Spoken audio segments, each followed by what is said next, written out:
Welcome to Oregon Voters Digest, the program that brings forward the social and political issues that are important to people living here in the Pacific Northwest. And now, your host, Bruce Broussard. Welcome again to this segment of the Oregon Voters Digest. I'm Bruce Broussard, your host. And folks, I know that we've been very busy about all sorts of things, but the thing that's really been really getting us in the corner is this whole issue of COVID-19. Well, I know that we're busy, and I know for a fact we're at home, and I know that we're cooped up, but hang in there. Hang in there. We're going to get through this thing with God's help, aspect of it. Well, today what we're going to do, we're going to spotlight and highlight one of our own co-hosts, and I'm talking about Pastor Minnieweather. And we're gonna talk to him, and hopefully he's gonna bring the family on with him. He and his wife have been together for a number of years. You'll learn a little bit more about him and who they are and how they've met, if you will, from that standpoint. And then after that, the second half of the show, we're gonna talk about a specific issue, some work that he's been doing, and we're gonna talk about the difficulties a lot of times just doing this work. But we're gonna use that particular piece to share with the public at large as to what it takes to be in business, what it takes to get out there and work in community, and also, in fact, the most important thing is also, besides being married, he's a veteran. He's a military veteran, and boy, I tell you, I'm so excited about that because I reached out to him purposely because I want to make sure that we identify with veterans across the board. So with that, welcome aboard. In the background, you'll notice that we've got our normal. We got two guys there that we're very familiar with, Jack Kerfoot and Bob Williams. They're going to be sitting in the stands, if you will, and listening to what's going on, like Dwight used to be. Now he's pastor. He's pastor, and he and his wife are also there. His wife's name is Cassandra. Welcome aboard, Cassandra. I tell you what, the way things are going now, you may be taking out my place. No problem. So with that, why don't I just go on and introduce you, Pastor, and just start sharing, and Cassandra, you can come in anytime you want to, because of this whole idea, we're profiling you, the two of you, okay? Because it is a team. It's a team effort. I know it's a team effort. I have one too. Bob Williams has one too, and Jack Kerfoot has one too, and there's Steve. He got us all. So with that, why don't we just go on and Esther, you can just go on and start and just share some thoughts about yourself, okay? Yeah, I'm Pastor Minnieweather of New Liberation Christian Church and Straightway Services. I'm the CEO of a nonprofit organization that developed about 2007. We went out on a Black Parent Initiative, sent us into New Orleans to study some charter schools. Mm-hmm. Because of Katrina. And as we were out there, my wife were in a motel room in there, and we were talking. We thought about coming back and starting to wrap around services that would help people with traumatic reentry, not just from storms, but from other traumatic incidents, and have to reenter back into normal lifestyle. So we decided we'd come and put a wraparound service together. And for the last 13 years, we've been working pretty hard on making sure we meet the needs of our community, the homeless community, also the prison community. We are most definitely in the addiction community. So we've been around, and we're right now presently still working with the Hayden Island area, where we're doing the tent cities over there, delivering food, tarps, tents, and hygienes and masks. So, and the lovely wife is the beautiful person who just makes sure that I'm constantly focused on keeping ourselves busy. So if you got anything you want to say, you can go on and share something about yourself so they'll know who you are. Well, like my husband said, we've been just doing this work for a long time, not just because of the trip to New Orleans, but it was a catalyst to get the movement started. But there was so much going on in the community. We were doing meetings in a neighborhood that was overseas with drugs and gang activity, and we came in and brought the community together to try to find a way to displace the gang activity that was happening. And so we were able to have a home for property, invest in security around their property, and which allowed for the gang activity and the drug dealing to disperse because they felt threatened by the security that was the on-site security that was there. So there were so many things that we had put our hand in to try to make a difference in the community. One of the first things that we started off doing was youth programming because we felt like that was the need. You know, our children needed something to do. They were lacking resources. They were lacking employment. They were lacking mentorship. So we started a program with Portland Water Bureau, where we had cleaning up Portland parks and laying the foundation of new parks that they were implementing, and the kids were getting paid for those positions. But also, not only of them getting paid, they were getting mentorship from people who looked like them. So that was very important. And so we've gone on and expanded that to food services for needy families, addiction services, trauma-informed focus, knowing that there's always a form of trauma somewhere. And we know that the nucleus of the family is very important. And so our program with Straightway Services was just to make sure that we provided wraparound services for the entire family because each individual needed support. And so there was nothing like that when we started in Portland, Oregon, that catered to the whole family. Yeah, we had programming that dealt with youth, and yeah, we had programs that maybe dealt with single women who were heads of households, but nothing that catered to the man in the household and being the leader of the household, or making sure that he received the support to be the leader of his family. And so we made sure that we got men that looked like the men that were in the community to be able to be the men, to be an example for them to say that, yeah, I can be successful and I don't have to cater, you know, to the systems that say that I can't be with my family. And so what we were trying to do is make sure that the connectedness of the family continue. And it's only because of the strength of the men and the examples that we have. And so that's the main thing that we've been doing. Of course, we are in ministry too, but it's also about making sure that we all in our community are strong, are safe, and are connected. Well, this is great, Mr. Miller. In fact, I'm going to just throw a couple of things. Let's talk a little bit more about the ministry piece from the standpoint of the church. You know what I mean? And I has shared some thoughts with me about the standpoint of holding church services and whatever, and getting that message out and listen to what they have to say. Well, our church is consistent of, the scripture talking about the least of these people who are the downtrodden, those who have lived experience in addiction, homelessness, poverty. That's what our church is consistent of. We try to go down and reach those who might need a hand up, to come in and get to know Christ as their Savior for us. And so that's what it's all about. Our church, you don't have to come in dressed up. You can come in dressed down. It's very casual. It's all about love, and it's about the brotherhood and the sisterhood and the family nucleus. And it's really simple, and it's just based on love. That's the factor that we have in our ministry, it's been life-changing for a lot of people. I mean, you can know them by the fruits, and there have been many fruits been bared through this ministry of seeing people who have been down, who didn't have housing, who didn't have employment, who didn't have education, but are now, a master degree holders, homeowners, people who are employed, people who are healthy. And so all those things are happening, but those are the fruit. And then you will only know the impact of ministry by the fruit that it bears. And it's just the people that we have seen throughout the years, because we've been doing this for about 20 years now, throughout the years who've made it, who've got it, who took them that seed of love that we planted and grew it, and extended it on.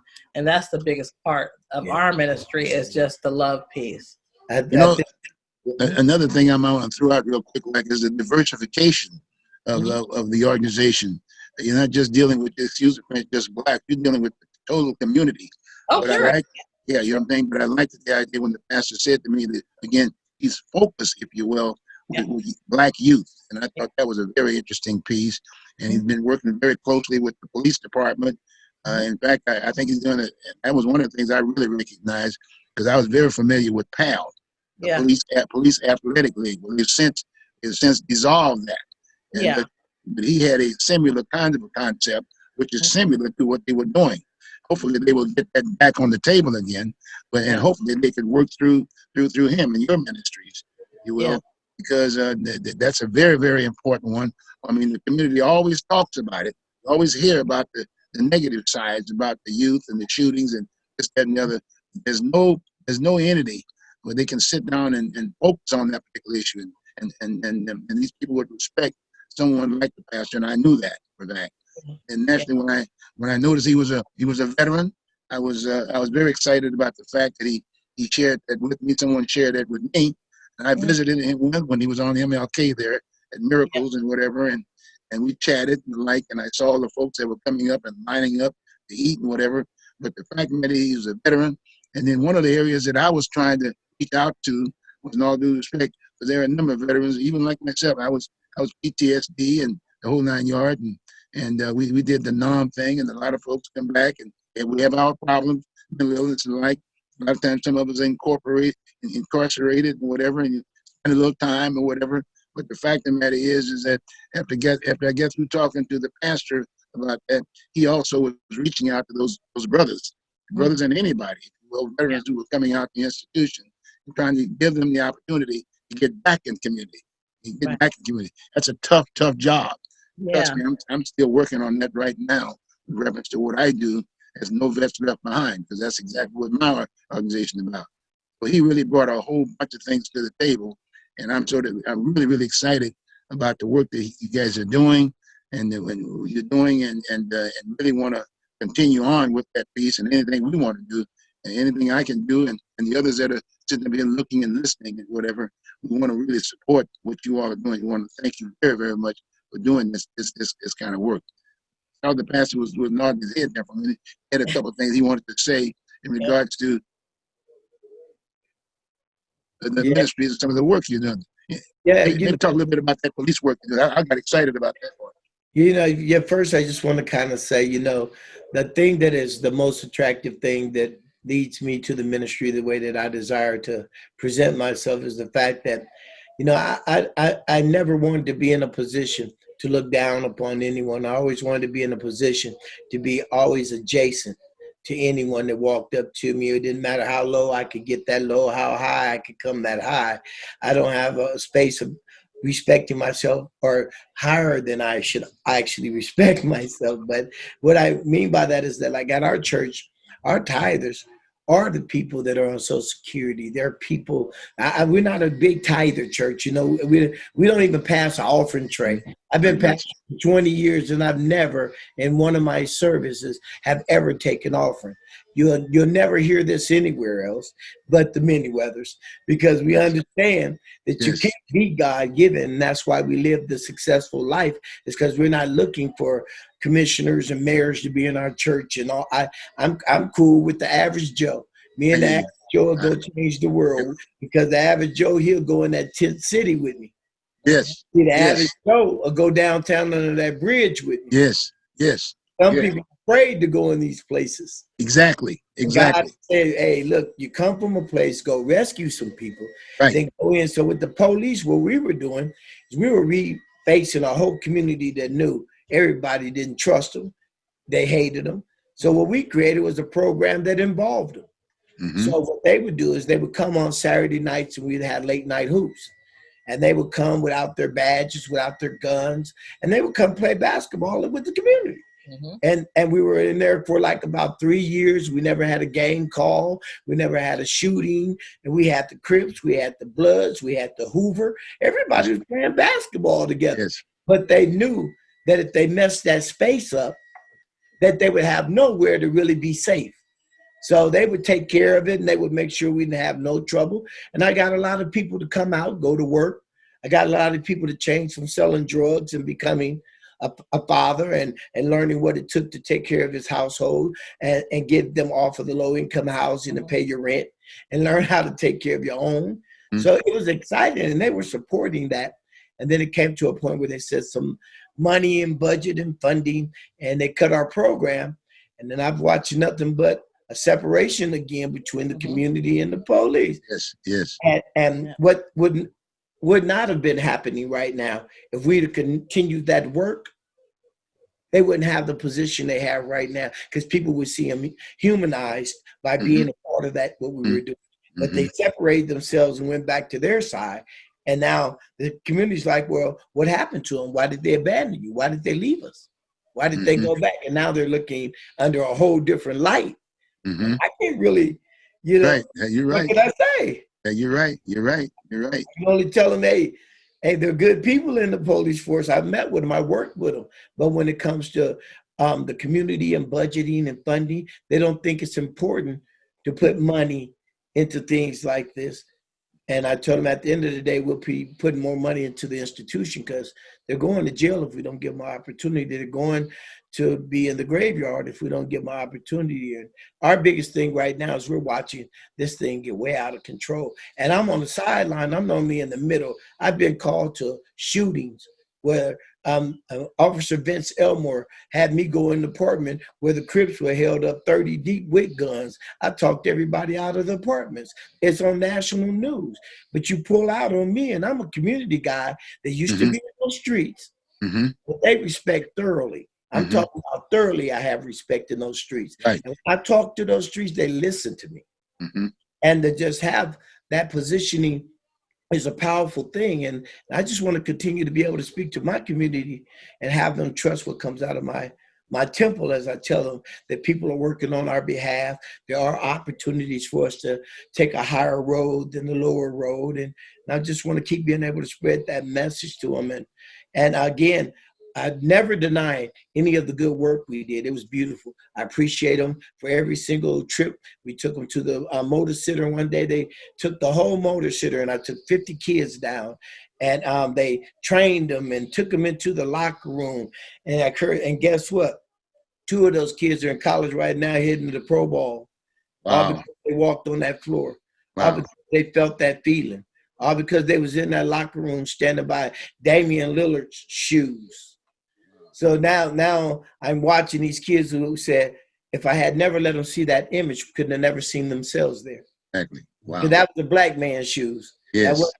That was some kid that came from Oakland off the streets like them. That was his shoes. And I kept explaining, see, these are Oakland street shoes. See, this ain't just a brother who went to a nice neighborhood. He came out of shooting, gang banging, all the things that you're fighting with daily. He made it through it. You can too.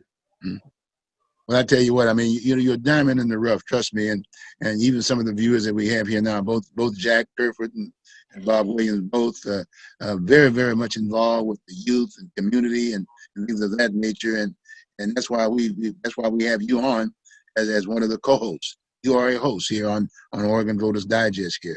Also reaching out to vets. You're part of this team. And it's so important to have you there. In fact, I even thought about as you were talking about looking at you and your wife. I can remember when I asked you guys to come on downtown with me because one of the things we want to know a little bit more about this whole issue of the Patriot Prayer and Antifa. Well, we went right down there and right over there by the Justice Center. And as you know, we were mingling with the crowd over there. Antifa was on the other side of the street. Yes, we were just sitting down looking at both of them. And as one would say, you know me, I just reached out. Had I had on my Marine recruiting days, I would have recruited everybody right there. I'd have made my quota, no problem. That's the way I was. I'm mixing with the crowd.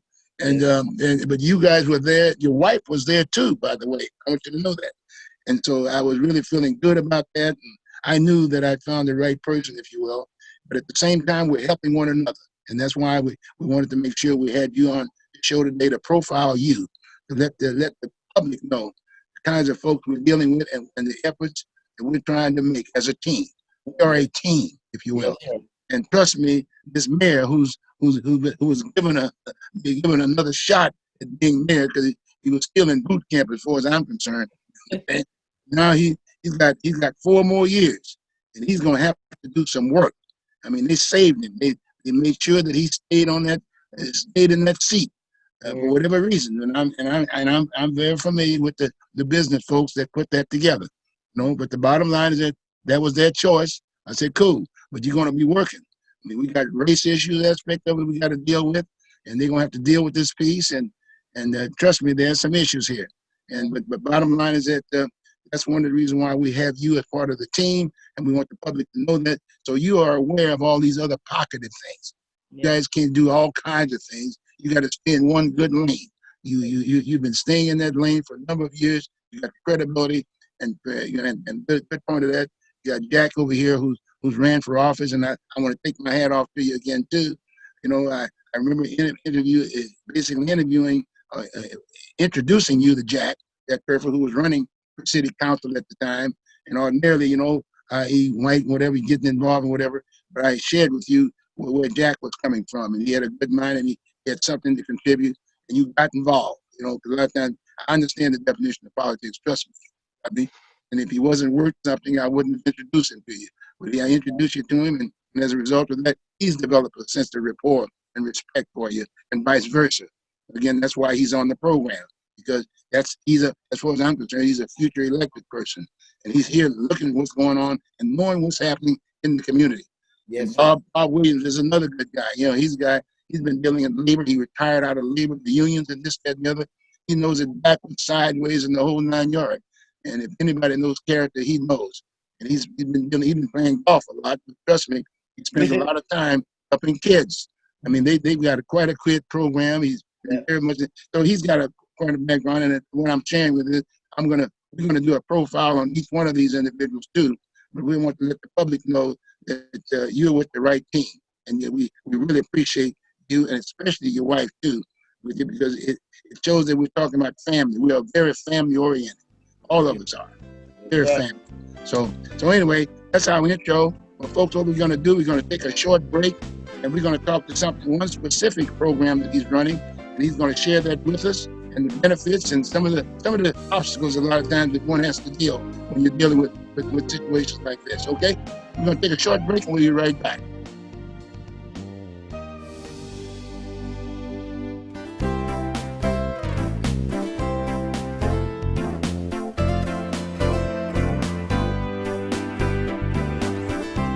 Again, welcome back, if you will, to Oregon Voters Digest. Again, I'm Broussard, your host, and we just got to get an introduction of Pastor Minnieweather and his wife, Cassandra. And we basically got a little background in terms of how they got into this whole issue of really helping community and the various the nonprofit and the like and whatever. And so this time around, I asked him to see whether or not he might be able to share one of his present program, one of the programs he's doing right now today, and to share with us what that's all about. And then I think there was a situation. It gives you little ups and downs and some of the difficulties you have when you're trying to put together something and do something right. But there's always this side effect, if you will. Anyway, we're going to go in there, but primarily he's going to share what he's doing with the program, he and his wife, and then we're going to go from there. And we may take a short break and do something else again, and then add something else to it. Okay, with that, that's what you're on.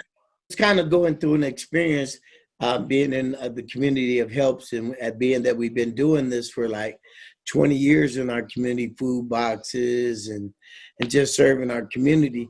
So we decided that we would, during this pandemic, get more involved. But we didn't really understand the infrastructure of the programs and how they're doing the grants and what they're doing to get the money to the community. But we got a grant to help them with 800 African Americans receiving $500 gift cards. And our job was to obtain the 800 names and get the data.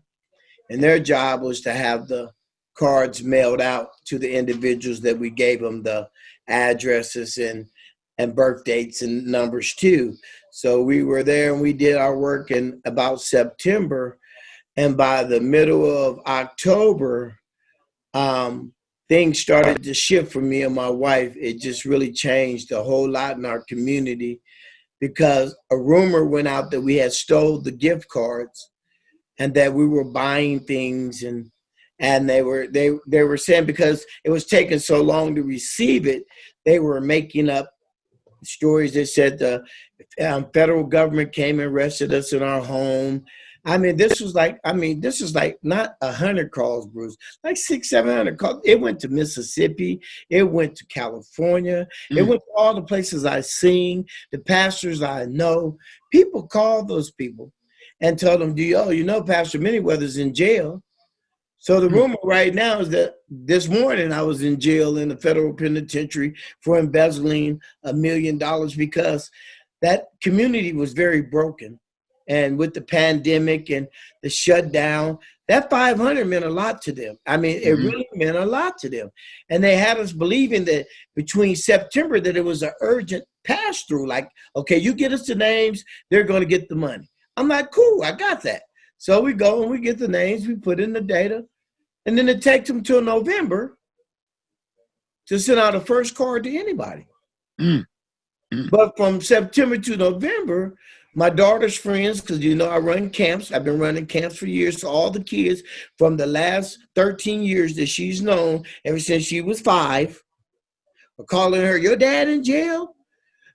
So now my daughter's being harassed on the phone. Her friends are calling because the rumor is our organization, we stole the gift cards that we never touched.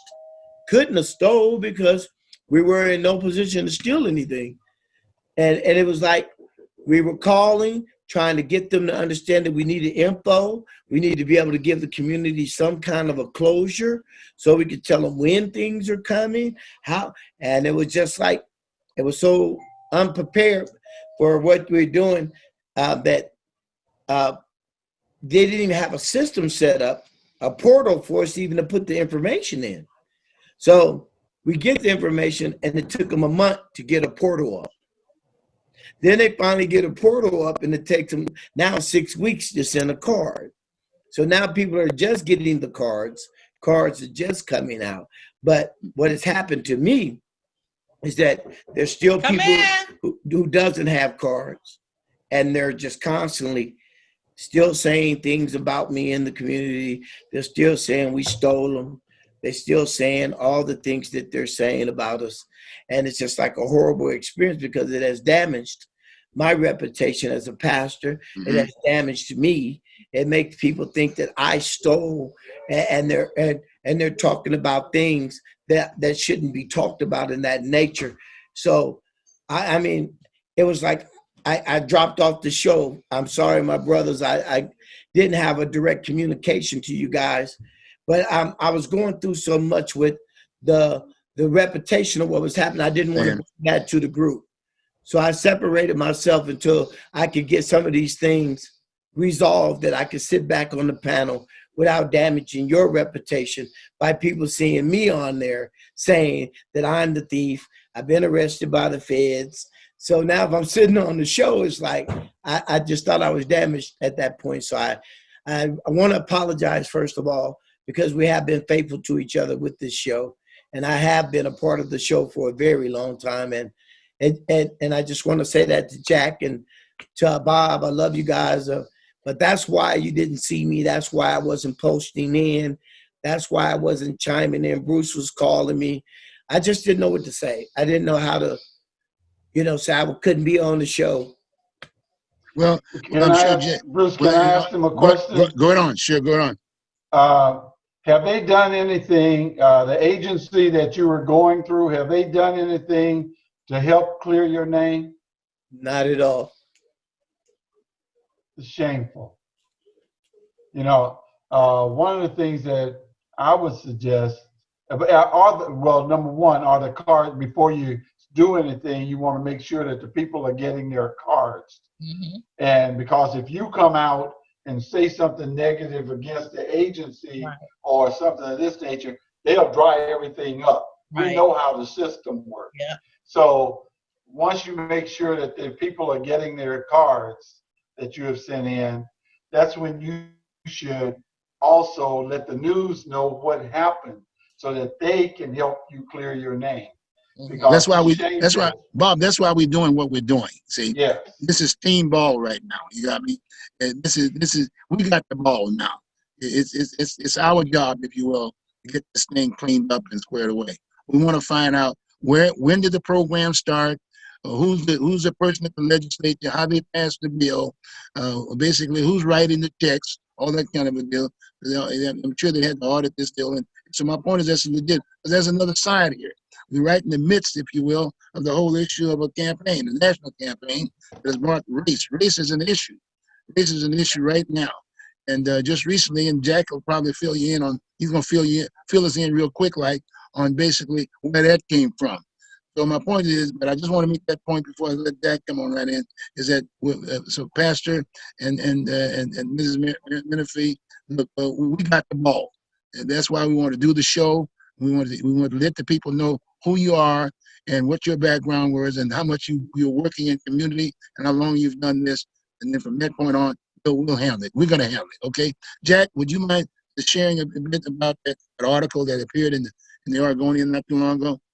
Sure, but first of all, Dwight and Cassandra, as Christians, we stand with you 100%. So never be afraid. We stand with you. We've got your back. All right, now the question is, there's a lot of litigation going on and there's a lot of politics. It started when initially back in July, the state legislature was trying to decide whether or not to allocate this $62 million in relief for Black Oregonians. And initially, the state legislative legal counsel raised concerns that earmarking funds for a race without specific data justifying expenditures may not be legal. Well, one of the state senators actually said, I'd be the first to say the Black community has not been treated fairly, but we have a legal opinion that says CARES Fund may not be legal. And I think what he's saying is the justification, the statistics which are there were not attached to the bill. Okay, so there's that aspect of it on the side, although the governor and the majority leader, Representative Kotek, have said it's fine, it's legal, we stand and we'll support this without a doubt. The other issue is there is a gentleman who is backing the Great Northern Resources that are bringing this litigation against the state for this fund allocation. Now, the group that's backing it is a national group. It's not in the state of Oregon. They've also brought litigation against Harvard University for affirmative action. This is a group that is opposing any form of affirmative action whatsoever. Affirmative action has been created a standing issue for decades. Okay, Black folks. Absolutely, yes. So from that standpoint, they are simply trying to change the law, and they're going to take issues wherever they can. Their goal is to simply tie this up in the courts. They do not care about the people in this state. They do not care about anyone. They're trying to prove a legal point. So as far as I'm concerned, this is a very despicable act, and Great Northern Resources, which may be a fine lumber company, have done something that I think is reprehensible, and that's my opinion. Good, Jack. Jack, do us a favor here. Would you mind following up and find out who's the lead person in Oregon that basically introduced this to the legislature and find out just if they've got a team? Because when you start thinking about it and thinking about the date that the pastor talked about when he got involved with this thing some time ago, they should have vetted that whole thing before they even introduced it to the public. Got me? We're already talking about the whole issue of race and hate as it is. And when you put something black in the front of something, automatically it's a problem. Okay? We're dealing with this whole issue with Black Lives Matter. I mean, they're associating it with Antifa and terrorism and all kinds of stuff. And so we're going to have to fight for this situation. It is a fight. It's tough. But the bottom line is, if you could follow up on that piece, we can then find out. And then hopefully Bob, the most senior legislator that we have in this case, is Lou Frederick. You know, Lou's around, so maybe you can contact Lou and see whether or not he's kind of like representing the community, so to speak. Find out if his group are involved in the process. We want to know everything from point A to point Z. So this stuff will not happen again, and we want to continue this program. And if it has a direct point to the president of these United States, we'll contact him. And I have those vehicles to do that piece.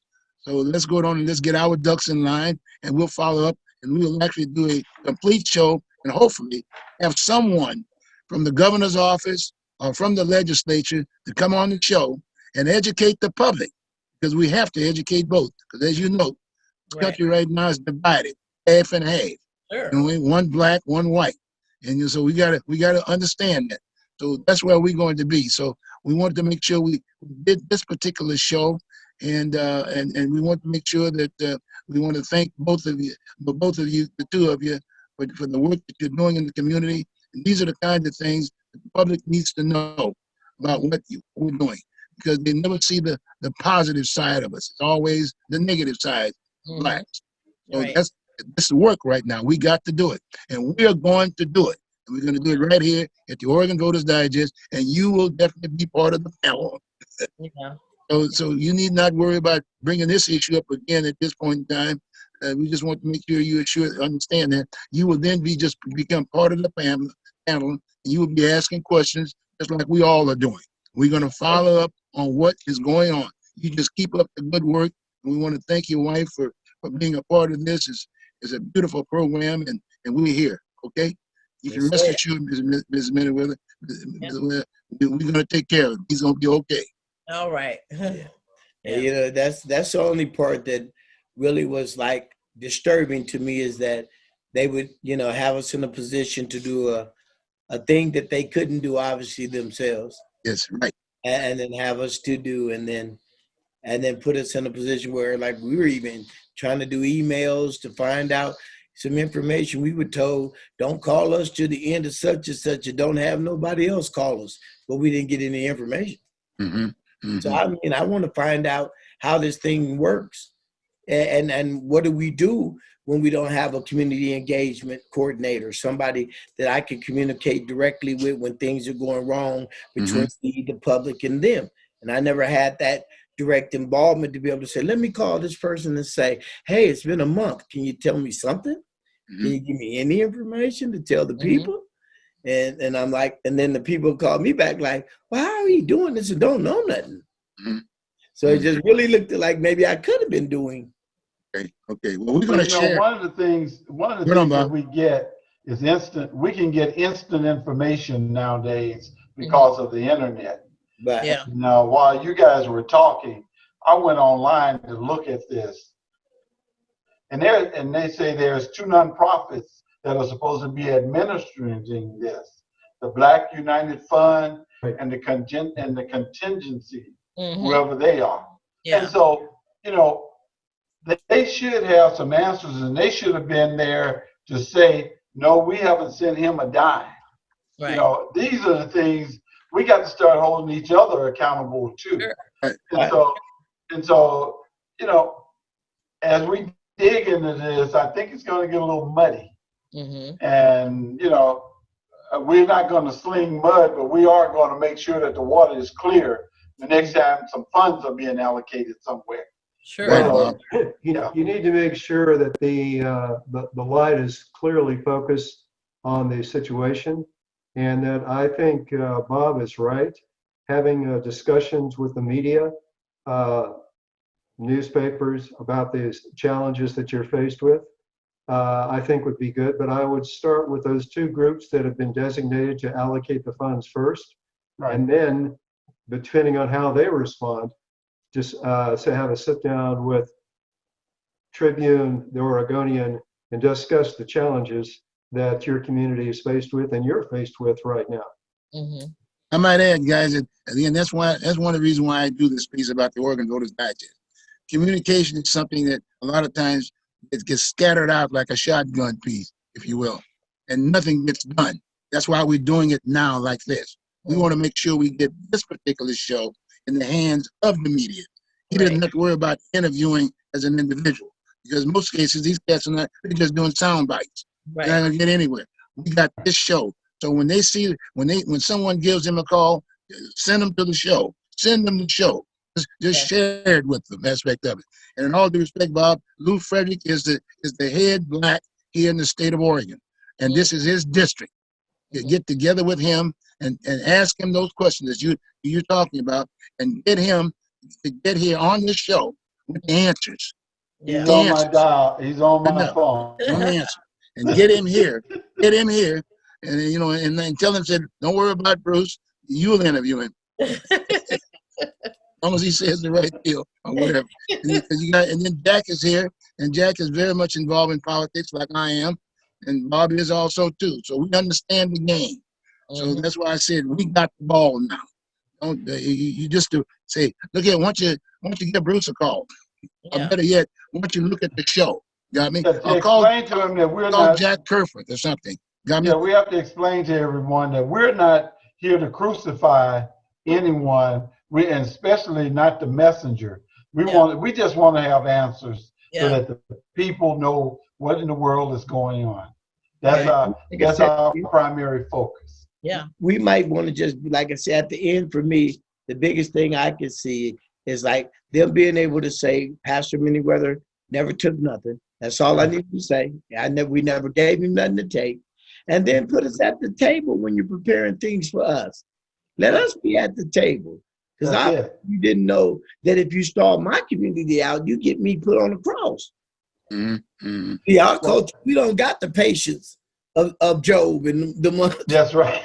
So you send Job after me. You sent the brother out of Dawson Park. Right. The street brother. And that's what I need them to understand. We need to also be involved from this point on how things are distributed to us. Right. Well, we apologize. Pastor, we're going to take the position that we represent the community. Okay? We represent the community, and also as veterans, we want to apologize to you and your wife for what you've gone through.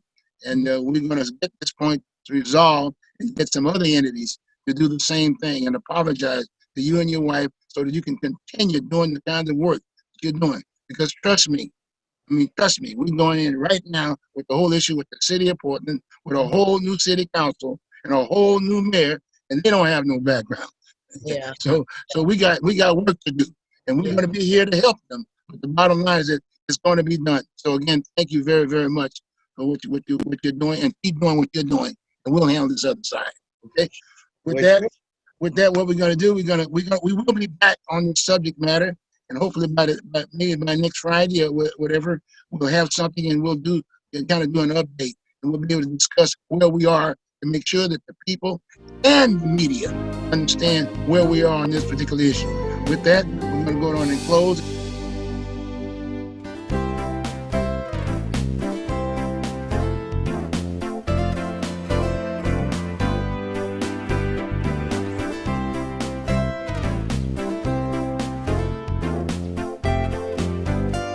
Welcome back again to the Oregon Voters Digest. Again, I'm Bruce Broussard, your host, and I've got the team with me today. I've got Pastor Minnieweather. Boy, I tell you that name sometimes sounds like Broussard. Everybody mixed with it. Anyway, and we got Bob Williams and we got Jack Kerfoot. Okay, and we're here today. What we're going to do? We'll have an opportunity here to get one of our co-hosts here to walk us through some of his work that he did today, and that is with the homeless. He walked over here in North Portland, over here in the Delta Park area aspect of it. And we just want to kind of get a feel for what's happening there in North Portland here in that particular site. Because we just saw where Laurelhurst Park, that neighborhood, well-to-do neighborhood, was able to get the police and everybody to pick them all up and take them to some other location with a nice, good, solid roof, if you will, and food and a place that they can clean up and this, that, and the other. Well, it looks like we need more of that. But here's an opportunity to see from someone who's actually walked through other areas, like North Portland and other areas in our city. Okay? So we're going to go on and let Dwight and Cassandra just kind of take the lead on their work that they've been doing with their organization along that particular line. And then Jack and Bob, we'll just sit back and then we'll comment on that. Okay? All right? With that, go on, Bob. Kind of just walk you back just quickly because I know we have a short period of time here, but I just want to take you over the last, I'll say 7 months real fast. And just coming into what we came into, we walked in and seen a dispersed community, a lot of garbage, a lot of things around, and we realized there were no hand sanitizing water, there was no restrooms, there were nothing around them. So our ministry decided that we would start bringing sack lunches out to them on every Friday morning, and we bring out tents, tarps. Multnomah County gives us bottled water, hand sanitizer, hygiene kits. We get all these different supplies, and we go out with about 7 or 8 cars. And we go through, first stop is right there at Interstate.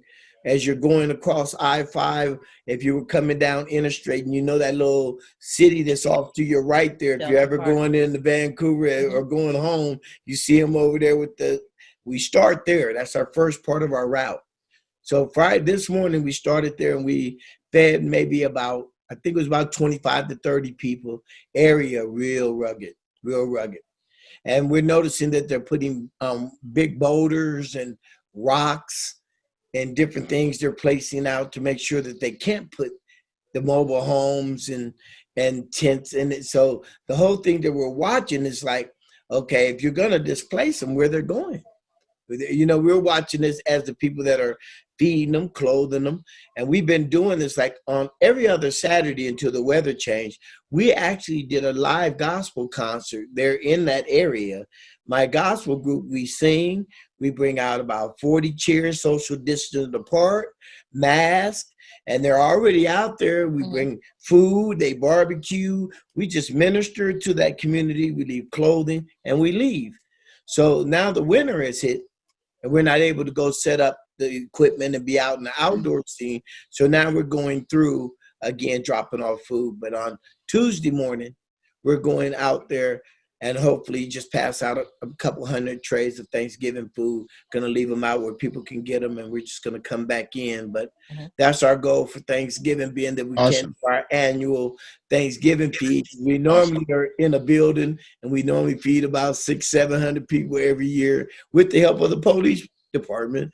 And this year is the year that COVID, just has it where we're not going to be able to do that because the gatherings can't happen. So we just decided we're going to fix up the food, mask up, and just go set it in the camp areas and let them come, because we've already told them we're going to set a box of dinners on the end of the block. You guys let us get off the block. You come pick up your food, take it into your area. Everybody eat well so we can keep it socially distanced and make sure everything's okay because of the new orders. Yeah. And that's what it's at. And it's really, like I said, they need to bring some dumpsters, some things, and give them some support. I mean, because they have no place to throw the garbage. The garbage has to be right there next to their tent. Right. What about kids, Pastor and Cassandra? Do they have any kids, Cassandra? Yeah. Oh, yeah, there's families. We've seen families camped out in their vans, like little kids, infants. It's sad to see that, the families would we would try to assist them, try to find the family shelters, and we would call 211, and 211 would always be like, oh, there's no shelter space for families right now. So there's nothing else for the families to do but other than to sleep on their vans right alongside there in Delta Park.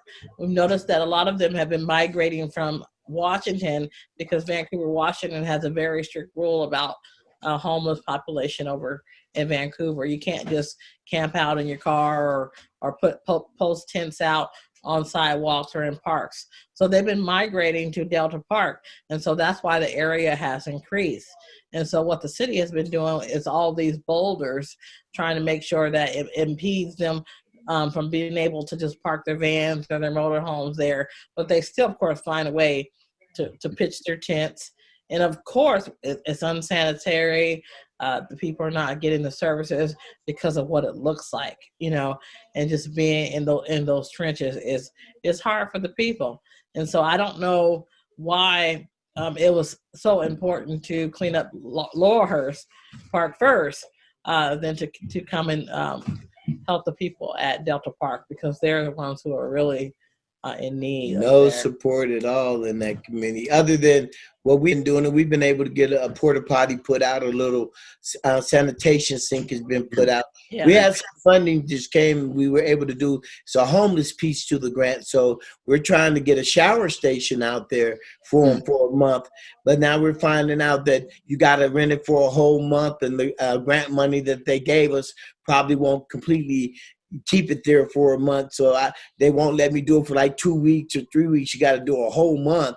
And I'm like, well, the money they gave me won't let me do a whole month, but I at least want to give them during the holidays a place to hot shower for a couple weeks, just change that view for them. But, they said, no, you got to rent the shower station for a whole month. And then, they named this number. And I was like, well, when are we going to ever make sure that they're okay? How do we do that?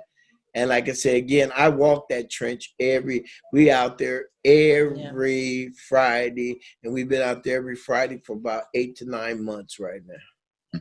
Jack, I was going to throw that to Jack from the standpoint, money has always been something that both the city and the county always start yelling about. We need more money to deal with situations like this.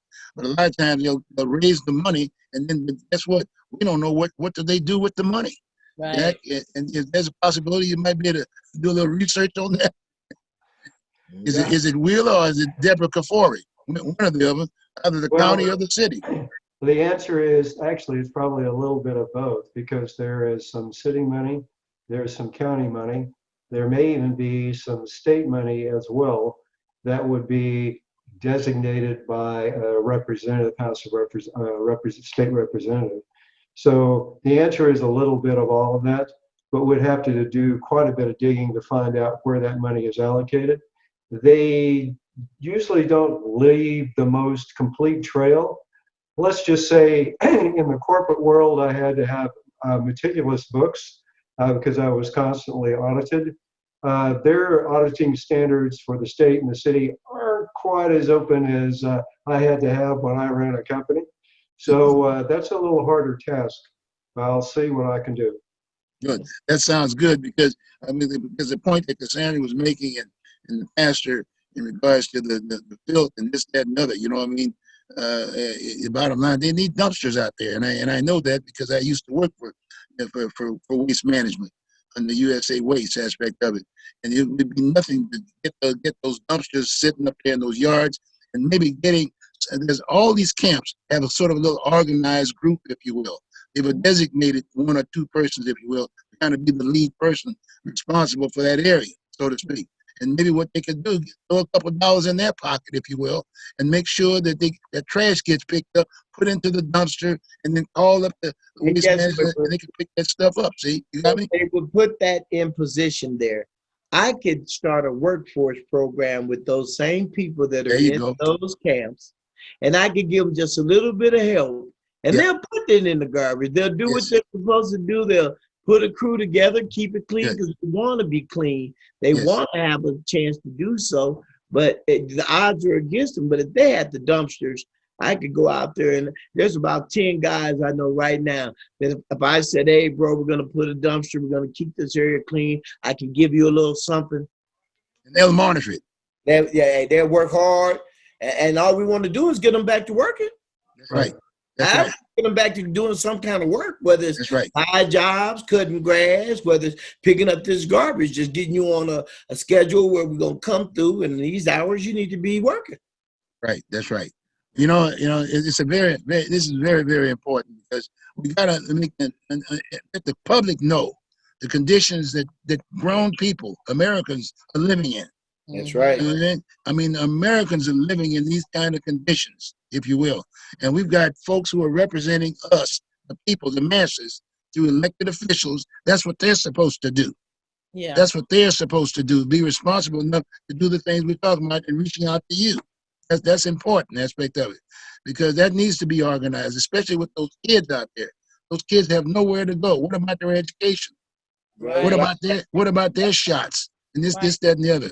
So we got work to do. All of us need work. Yeah, we were blessed to get a chance to be able to pay. Like Bob said, we're not trying to kill everybody out there. Bottom line, yes. And then another thing I was going to tell you, I was part of the Saturday market piece the U.S. Bank was the one that put that whole piece together. You know what I'm saying? And I was thinking about the idea, why not put little mini Saturday market pieces in some of these major areas, if you will, and then folks could drop off clothing and this, that, and the other to a responsible person, and these people could be given this stuff now, as opposed to going, excuse the French, United Way, and when you walk in the door, it's like a Macy's. You got to pick up the tab. You know what I'm saying? Right. It's going to get cold here very shortly. Yeah. Rainy and this, that, and other. They need that kind of stuff. Okay, Yeah. All right. So I want to make sure that I throw that out on the table. But anyway, you're one of the co-hosts, so we're going to give the ideas to you, and you can organize that accordingly. Okay, got that? Sir, yes, sir. So that's where we are. Okay, good. So we're looking pretty good. Any other comments there, Bob? Any other comments? Well, you know, my thing is, we're talking about one area. I drive, as you know, I play a lot of golf, so I drive down 33rd between Columbia Boulevard and the river. Yeah, just And I mean, it's unbelievable. Mm-hmm. You know, when I leave my home and I'm going down 205, Mm-hmm. it's unbelievable. Every exit, Mm-hmm. there are homeless people. Yep. We have to come together in some kind of way to combat this problem. Yes. It's going to become an epidemic. Yeah. I mean, It is. Little Los Angeles. Yes. you know, and to think that people are going, well, I got mine, they should get theirs. You know, everyone doesn't mature at the same time. Everyone doesn't receive at the same time. That's right. Everyone doesn't get a healthy and strength at the same time. How do we expect these people who have been downtrodden, left behind, have lost their self-esteem? I listened to a lady today on the news, and I started crying. Mm-hmm. You know, as they was moving her out of Melhurst. You know, I felt sorry for her. We have to show compassion. That's the American way. That's You it. know, we've gone from the days where when your barn burned down, all of us came together to help you build a new barn. We wasn't looking for a handout or anything. We knew that you would be there if something happened to us. That's right. We have to begin to help each other. Get And back. I don't know how we get this point across to everyone. I can come home and I can lock myself in my house and just run to the store and ride around in my nice fine car with my blinders on. But at some point, this is going to touch all of us. Okay. We can stop it now. All right. Well, gentlemen, thank you very, very much. And this has been quite I think, an educational piece that we need to share with the public. Hopefully, the public, you'll understand where we're coming from. We just all have to stick together and resolve some of the problems. And this is just a little taste of what we are doing here on our end by sharing it with you. Okay? So anyway, enjoy yourself, and we'll see you next week. Please join us, and please share this show. When you see this show, share this show with all your friends. Let them know what's going on here in the city of Portland and how we're treating people. Got to be, as Bob said, be compassionate. Have a good weekend. Take care. I'll see you next week. Take care.